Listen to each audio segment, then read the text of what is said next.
नमस्कार दोस्तों, आज हम पढ़ेंगे जनजातीय विद्रोह के बारे में जो एग्ज़ाम के पॉइंट ऑफ व्यू से बहुत ही महत्वपूर्ण होते हैं। और आज हम उन्हीं जनजातीय विद्रोह को कवर करेंगे जो परीक्षा में लगभग आते हैं और आए हुए हैं। सबसे पहला जो जनजातीय विद्रोह है वह चूहार और प्लस हो विद्रोह, चूहार और हो विद्रोह है। यह क्यों हुआ था, तो सबसे पहले इसका रीज़न जान लेते हैं। यह इसका जो चूहार और हो आंदोलन का, जनजातीय विद्रोह का जो प्रभावित क्षेत्र था वो बंगाल था और इसके नेतृत्वकर्ता जगन्नाथ और दुर्जन सिंह थे। यह 1768 से लेकर 72 तक चलाया जाता है। चूहार आंदोलन या चूहार और जनजातीय विद्रोह 1768 से लेकर 72 तक चलाया जाता है और इसे भूमि विद्रोह की भी संज्ञा दी जाती है। किसकी संज्ञा दी जाती है इसकी? तो भूमि विद्रोह की भी संज्ञा दी जाती है। चूँकि हुआ क्या था इसमें कि इस क्षेत्र में, बंगाल के क्षेत्र में अकाल पड़ गया था तथा ऊपर से अधिक लगान लेने के कारण, अंग्रेज़ों द्वारा ऊपर से अधिक लगान लेने के कारण इस विद्रोह को किया जाता है। तो पहला हो गया चूहार और हो विद्रोह। दूसरा है बेलूथम्पी का विद्रोह। बेलूथम्पी का विद्रोह क्या है? इससे प्रभावित क्षेत्र जो था वह केरल था। बेलूथम्पी से प्रभावित क्षेत्र क्या था? केरल था। और यह 1808 से लेकर 1809 तक चलता है, 1 साल चलता है ये। और यह हुआ क्यों था? तो केरल के जो राजा थे बेलूथम्पी, उनके ऊपर अंग्रेज़ों ने सहायक संधि को स्वीकार करने के लिए प्रेशर डाला था, दबाव डाला था। चूँकि केरल के राजा ने इसको क्या कर दिया? अस्वीकार कर दिया, जिसके बाद केरल के राजा को गद्दी से हटा दिया गया। क्या क्या किया गया? केरल के राजा को गद्दी से हटा दिया गया। यहाँ पे जो ये क्या है, सहायक संधि है। सहायक संधि की शुरुआत किसने किया था? तो सहायक संधि की शुरुआत लॉर्ड वेलेस्ली ने किया था। कौन? वेलेस्ली ने किया था। किस लिए किया था? क्योंकि वह मतलब दबावपूर्वक केरल के राजा बेलूथम्पी से क्या सहायक संधि को स्वीकार करने के लिए बोल रहा था, लेकिन वहाँ के राजा, केरल के राजा सहायक संधि को स्वीकार नहीं करते हैं, जिसके कारण अंग्रेज इनको गद्दी से हटा देते हैं। बाद में क्या होता है कि केरल के राजा के दीवान बेलूथम्पी ने विद्रोह कर देते हैं और अंग्रेज क्या करते हैं, जो केरल के राजा के दीवान थे बेलूथम्पी ने, वह अंग्रेज़ों के खिलाफ विद्रोह कर दिया और इसी केरल के राजा के दीवान बेलूथम्पी के नाम से ही इसे जनजातीय विद्रोह का नाम जो है बेलूथम्पी पड़ गया। तीसरा है भील विद्रोह। क्या है? तीसरा है भील विद्रोह। तो भील विद्रोह का जो नेतृत्व करता था, उसमें सबसे मेन नेतृत्व करता थे दशरथ, और भी थे, हीरिया थे, ठीक है, दौलत सिंह थे। तो सबसे इसमें महत्वपूर्ण जो नेतृत्व करता थे वह दशरथ थे। और जो जनजातीय विद्रोह था, उसका जो प्रभावित क्षेत्र था वो महाराष्ट्र था। यह 1828 से लेकर 1828 से लेकर 1921 तक चलता है। लगभग काफ़ी लंबा समय तक चलता है, क्योंकि यह 1818 में शुरू होता है और 1921 तक चलता है। 1818 से स्टार्ट होकर 1921 तक चलता है। इसका कारण क्या था होने का, भील विद्रोह? तो ये क्या था? पहला इसका कारण था कि लिखा है कि खान देश पर अंग्रेज़ों का अधिकार। और दूसरा जो इसका कारण था कि पेशवा बाजीराव द्वितीय ने इस विद्रोह को प्रोत्साहित किया था। भील विद्रोह को किसने प्रोत्साहित किया था? तो पेशवा बाजीराव द्वितीय ने इस विद्रोह को प्रोत्साहित किया था। तीसरा है कि भील ने अपने बचाव, भील क्या एक जनजाति थी, तो भील ने अपने बचाव तथा रख रखाव के लिए यात्रियों, मतलब एक तरह से क्या होता है कि अपने खान पान के लिए, मतलब अपनी कमाई के लिए यात्रियों से भुलाई और रखवाली नामक कर लेते थे, टैक्स लेते थे, भुलाई और रखवाली नामक कर, जिसे कैप्टन रीड ने क्या कर दिया था? समाप्त कर दिया था। ऊपर से भीलों पर तिसाला नामक भूमि कर लगा दिया था। चूँकि भील जनजाति जो थे वो अपने कमाई के लिए भुलाई और रखवाली नामक एक कर लगाते थे यात्रियों पर, जिसको कैप्टन रीड ने समाप्त कर दिया। और ऊपर से भील जनजातियों पर तिसाला नामक एक भूमि टैक्स भी लगा दिया था। दूसरा सबसे अंतिम था, एक और कारण था इसका होने का, कि लकड़ी काटने पर और महुआ के फूल एकत्रित करने पर, चूँकि महुआ के फूल से क्या करते थे, ये शराब वराब बनाने का काम करते थे, तो लकड़ी काटने और महुआ के फूलों को एकत्रित करने पर भी अंग्रेज़ों ने इन पर विरोध लगा दिया, जिससे गुस्सा कर भीलों ने क्या किया? भील विद्रोह किया। क्या किया? भील विद्रोह। और ये विद्रोह काफ़ी लंबा समय तक चलता है। यह 1818 से लेकर 1921 तक चलता है। और इसके नेतृत्वकर्ता कौन रहते हैं? दशरथ या हीरिया। दशरथ रहते हैं, हीरिया रहते हैं, दौलत सिंह रहते हैं। अगला जनजातीय विद्रोह देखते हैं, संथाल। तो संथाल बहुत ही महत्वपूर्ण जनजातीय विद्रोह है, तो इसको कवर करते हैं। कह रहा है कि संथाल जो है, संथाल जो विद्रोह हुआ था वो 1855 से लेकर 56 तक हुआ था, लगभग 1 साल हुआ था। और इससे जो प्रभावित क्षेत्र था वो बिहार और झारखंड का क्षेत्र था। कौन था? बिहार और झारखंड का जो क्षेत्र था, संथाल विद्रोह से प्रभावित क्षेत्र था। और इसके जो नेतृत्व करता थे, ये पूछा भी जाता है कि संथाल विद्रोह का नेतृत्व करता कौन था। तो सिद्धू और कान्हू दो लोग थे संथाल जनजातीय विद्रोह के नेतृत्व करता। इसमें हुआ क्या था, किस कारण से ये विद्रोह शुरू हुआ। तो सबसे पहला कारण था कि अस्थाई बंदोबस्त के तहत इनको भूमि से बेदखल कर दिया गया। किसको? संथालों को अस्थाई बंदोबस्त के तहत भूमि से बेदखल कर दिया गया। दूसरा कारण था कि आदिवासियों में सबसे शक्तिशाली विद्रोह जो विद्रोह था वह संथाल विद्रोह था। यदि पूछा जाए कि आदिवासियों में जो सबसे शक्तिशाली विद्रोह था वो कौन सा था, तो संथाल विद्रोह जो था वो आदिवासियों में सबसे शक्तिशाली विद्रोह के नाम से जाना जाता है। और इसे हूल आंदोलन के भी नाम से जाना जाता है। संथाल विद्रोह को हूल आंदोलन के नाम से भी जाना जाता है। इसके बाद आता है मुंडा विद्रोह।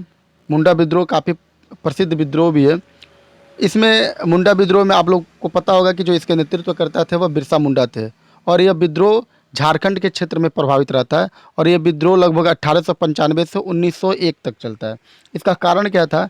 तो इसका पहला कारण था कि इसे उलुग खानी महाविद्रोह, सरदारी विद्रोह के नाम से जाना जाता है।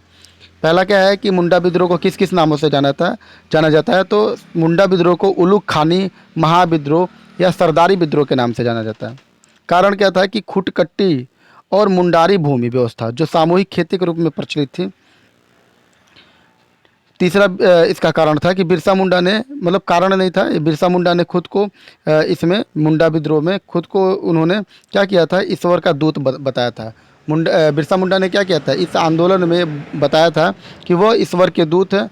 और अंग्रेज़ों द्वारा जो मुंडा जनजातियों को प्रताड़ना दी जा रही थी, इससे बचाने के लिए बिरसा मुंडा ने मुंडा विद्रोह का नेतृत्व किया था। और ये सिंह बोगा की पूजा करते थे। जो मुंडा जनजाति थे वह किसका पूजा करते थे? सिंह बोगा की पूजा करते थे। इसमें सबसे इम्पोर्टेंट जो है कि मुंडा विद्रोह का नेतृत्व करता कौन है, तो बिरसा मुंडा। और इस मुंडा विद्रोह को और किस नामों से जाना जाता है, तो मुंडा विद्रोह को उलुग खानी महाविद्रोह और सरदारी विद्रोह के नाम से जाना जाता है। आगे है पाइका विद्रोह। तो पाइका विद्रोह का जो प्रभावित क्षेत्र था वो उड़ीसा था। और ये 1817 से लेकर 25 तक हुआ था। और इसके जो नेतृत्वकर्ता थे पाइका विद्रोह के, वह जगबंधु थे। कौन थे? जगबंधु। इसमें क्या था कि इनकी लगान मुक्ति भूमि पर भी अंग्रेज ने लगान लगा दिया था। जो मतलब लगान से बाहर था उस पर भी अंग्रेज़ों ने लगान लगा दिया था, जिसके कारण पाइका विद्रोह शुरू होता है जगबंधु के नेतृत्व में। अगला जो विद्रोह है वह है खोड़ प्लस सवार, मतलब खोड़ और सवार विद्रोह होता है। इसमें इसका मतलब जो प्रभावित क्षेत्र था वो भी उड़ीसा था। पाइका और खोड़ सवार ये तीनों का जो प्रभावित क्षेत्र था विद्रोह का वह उड़ीसा था। जबकि पाइका में जो नेतृत्व करता थे वह जगबंधु थे, लेकिन खोड़ और सवार के जो नेतृत्व करता थे वह चक्र बिसोई और राधा कृष्ण दंडसेन थे। इसका जो नेतृत्वकर्ता प्रभावित क्षेत्र हम अंतिम में उसका पीडीएफ आप लोग को दे देंगे। आप लोग जाके कमेंट सेक्शन में जो डिस्क्रिप्शन है उसमें से आप टेलीग्राम से जाकर इसका नोट से डाउनलोड कर सकते हैं। क्या है कि अब क्या है, खोड़ और सवार विद्रोह का कारण क्या है, तो सरकार द्वारा नरबलि प्रथा मोरिया को प्रतिबंधित कर दिया था। क्या, चूँकि क्या है, कोई भी जो धार्मिक होता है, धार्मिक चीज़ें होती हैं, यदि सरकार उस पर कोई हस्तक्षेप करती थी तो कोई ना कोई विद्रोह होना संभव था। तो खोड़ और सवार में क्या होता था, ये रीति रिवाज था इनका कि ये नरबली प्रथा चलाते थे, नरबली। और उस पर सरकार ने क्या किया, रोक लगा दिया था, जिसके वजह से खोड़ और सवार जनजाति विद्रोह शुरू हुआ था। अहोम जो है ये भी सब बहुत इम्पोर्टेंट विद्रोह है। अहोम जो है असम के क्षेत्र में इसको चलाया गया था। और ये 1828 से लेकर 1833 तक ये हुआ था। और इसके जो नेतृत्वकर्ता थे वो गोमधर कुंवर थे। कौन थे? गोमधर कुंवर। अहोम जो क्या था, अहोम जनजाति विद्रोह कहाँ से शुरू हुआ था, तो असम से शुरू हुआ था। इसके नेतृत्वकर्ता कौन थे? गोमधर कुंवर थे। और 1828 से लेकर लगभग ये 5 साल चलता है 1833 तक। इसमें क्या हुआ था कि जब अंग्रेज़ों ने इनके जो प्रदेश थे अहोम प्रदेश को वो अपने राज्यों में मिला लिया था, जिसके वजह से अहोम जो जनजाति थे वो अंग्रेज़ों के खिलाफ विद्रोह करना शुरू कर दिया था। गडकरी विद्रोह क्या था, तो गडकरी विद्रोह का जो नेतृत्व करता था वो बाबजी अहिरेकर था। कौन था? बाबजी अहिरेकर। और एक कोल्हापुर के क्षेत्र में हुआ था 1844 में। कौन? गडकरी जो विद्रोह था ये 1844 में कोल्हापुर क्षेत्र में बाबजी अहिरेकर के द्वारा शुरू किया गया था। इसका कारण था कि ये अनुवांशिक सैनिक थे। क्या थे? जिसके बदले उन्हें कर मुक्त भूमि प्राप्त होते थे। चूँकि ये सैनिक का काम करते थे और सैनिक होने की वजह से इनके भूमि पर कोई कर वगैरह नहीं लगता था। बाद में क्या होता है कि इनके भूमि पर कर लगा दी गई। और दूसरा कारण है कि इन्होंने मराठा से मिले गडकरी लोगों के, ठीक है, समनगढ़ भूदरगढ़ के किला पर अधिकार कर लिया था। कौन? अंग्रेजों ने मराठा से मिलकर इनका जो किला था समनगढ़ और भूदरगढ़, उस किले पर अधिकार कर लिए थे, जिसके वजह से गडकरी लोगों ने क्या किया? विद्रोह किया अंग्रेजों के खिलाफ। कूका विद्रोह आता है। कूका विद्रोह भी एक बहुत ही इंपॉर्टेंट विद्रोह है। क्या है? कूका जो विद्रोह है ये बहुत इंपॉर्टेंट विद्रोह है। इसमें क्या हुआ था? कूका विद्रोह कहाँ से चलाया गया था? तो कूका विद्रोह का जो क्षेत्र था, प्रभावित क्षेत्र, वह पंजाब था। क्या है? पंजाब था। कूका और कुकी में कन्फ्यूजन हो जाता है कि कूका विद्रोह कहाँ से हुआ था। तो कूका कहाँ से हुआ था? कूका पंजाब से हुआ था, और जबकि कुकी विद्रोह मणिपुर से होता है। कुकी विद्रोह मणिपुर से, कूका पंजाब से, कुकी मणिपुर से। कूका विद्रोह का जो नेतृत्व करता था वो भगत जवाहर मल थे। कौन थे? भगत जवाहर मल। और ये 1840 से पंजाब से शुरू होता है। 1840 से पंजाब से शुरू होता है। और इस विद्रोह का कारण क्या होता है?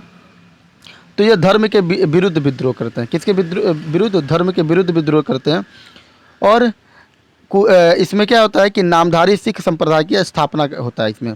और ये जो विद्रोह हुआ था, कूका विद्रोह, पंजाब में हुआ था। इसका मेनली जो क्वेश्चन बनता है वही बनता है कि कूका विद्रोह का नेतृत्वकर्ता कौन था? तो भगत जवाहर मल थे। और ये पूछा जाता है कि कूका विद्रोह कहाँ से शुरू हुआ था? तो ये पंजाब से शुरू हुआ था। अगला जो है सन्यासी विद्रोह। सन्यासी विद्रोह भी बहुत इंपॉर्टेंट है। सन्यासी विद्रोह का जो प्रभावित क्षेत्र था वो बंगाल था। कौन था? बंगाल था।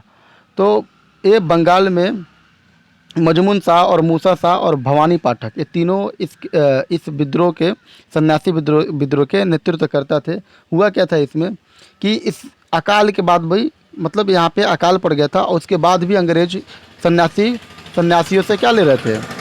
कर ले रहे थे, जिसके वजह से सन्यासियों ने गुस्सा कर यह जनजाति विद्रोह किया था। इस पर क्या हुआ था कि तीर्थ यात्रा पर प्रतिबंध लगा दिया गया था। ये सबसे प्रमुख कारण था। पूछता है कि सन्यासी विद्रोह का प्रमुख कारण क्या है? तो सन्यासी विद्रोह का जो प्रमुख कारण है वो क्या है? तीर्थ यात्रा पर प्रतिबंध लगा दिया गया था। क्या? तीर्थ यात्रा पर प्रतिबंध लगा दिया गया था। और ओम क्या है? वंदे मातरम का नारा इसमें दिया गया था। ओम वंदे मातरम का नारा दिया गया था। कि इसमें सन्यासी विद्रोह में क्या दिया गया था? ओम वंदे मातरम का नारा दिया गया था। क्या दिया गया था? ओम वंदे मातरम का नारा दिया गया था। और बंकिम चंद्र चटर्जी के पुस्तक आनंद मठ में इसकी चर्चा भी मिलती है, सन्यासी विद्रोह की।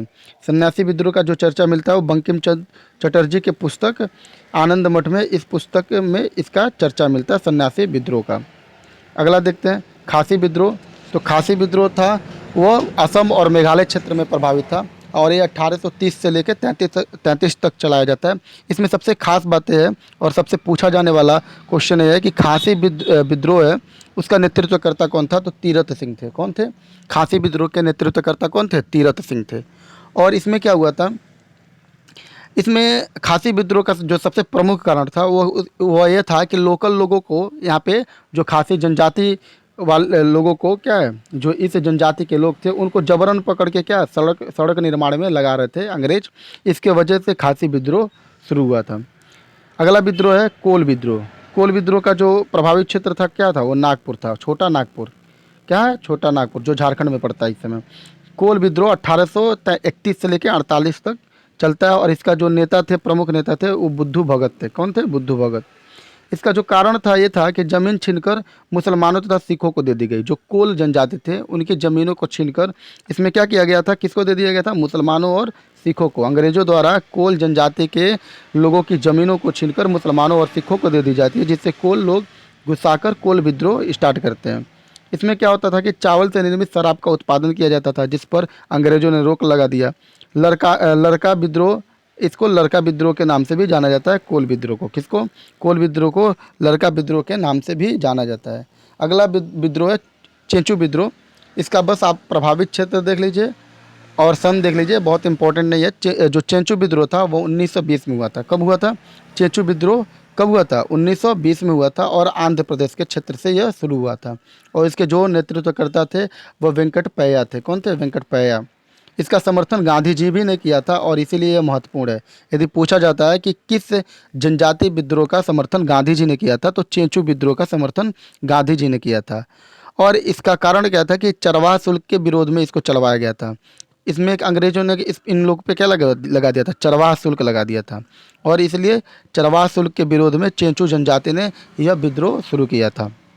और इसे जंगल सत्याग्रह भी कहते हैं। क्या जंगल सत्याग्रह के भी से नाम से जानते हैं चेंचू विद्रोह को। वाइकॉम सत्याग्रह क्या है? तो वाइकॉम सत्याग्रह है 1924 को इसको चलाया गया था। वाइकॉम सत्याग्रह को 1924 में चलाया गया था, और इसके जो नेतृत्वकर्ता थे वह एन कुमारन और टी के माधवन थे। कौन थे? एन कुमारन और टी के माधवन वाइकॉम सत्याग्रह के प्रमुख नेतृत्वकर्ता थे। इसका कारण क्या था वाइकॉम सत्याग्रह का शुरू होने का? कि निम्न जातियों के मंदिरों में प्रवेश, मतलब प्रवेश को वर्जित कर दिया गया था। क्या कर दिया गया था? निम्न जातियों को मंदिरों में प्रवेश से वर्जित कर दिया गया था, जिसकी वजह से वाइकॉम सत्याग्रह चलाया गया। दूसरा कारण है कि सवर्ण जाति के लोग एझमा और पुलैया जैसे निम्न जातियों को मंदिर में प्रवेश करने का, मतलब प्रवेश करने पर ये रोक लगा दिए थे, जिसके कारण वाइकॉम सत्याग्रह शुरू हुआ था। अब ताना भगत विद्रोह है। तो ताना भगत विद्रोह क्या है? चूँकि अंग्रेज़ों ने क्या है ताना भगत विद्रोह में क्या है, कह रहा है कि इसका कारण जो था वो क्या था? इसमें सबसे जो इम्पोर्टेंट है ताना भगत विद्रोह में, वो पूछा जाता है कि माल गुजारी नहीं देंगे, बेगारी नहीं करेंगे। ये स्लोगन किसने चलाया था या किस विद्रोह में चलाया गया था? तो ताना भगत। तो आप लोग सिर्फ ये देख लीजिए कि ताना भगत विद्रोह का सबसे जो इम्पोर्टेंट है वो ये स्लोगन है कि माल गुजारी नहीं देंगे, बेगारी नहीं करेंगे। यही पूछा भी जाता है इस विद्रोह में कि किस विद्रोह में माल गुजारी नहीं देंगे और बेगारी नहीं करेंगे, ये स्लोगन किस विद्रोह में चलाया गया था? तो ताना भगत विद्रोह में चलाया गया था।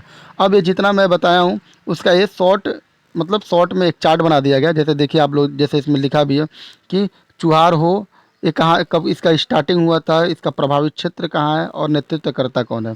बेलू थम्पी का कब से कब हुआ था, इसका प्रभावित क्षेत्र कौन है और इसके नेतृत्वकर्ता कौन है। तो इसको आप लोग देख लीजिएगा, और जाके कमेंट सेक्शन में, डिस्क्रिप्शन में इसका जो लिंक दिया गया है, टेलीग्राम लिंक, वहाँ से जाके आप लोग इसका PDF डाउनलोड भी कर सकते हैं। तो धन्यवाद। यदि वीडियो अच्छी लगी हो तो प्लीज़ इसको लाइक, सब्सक्राइब, शेयर ज़रूर कर दें।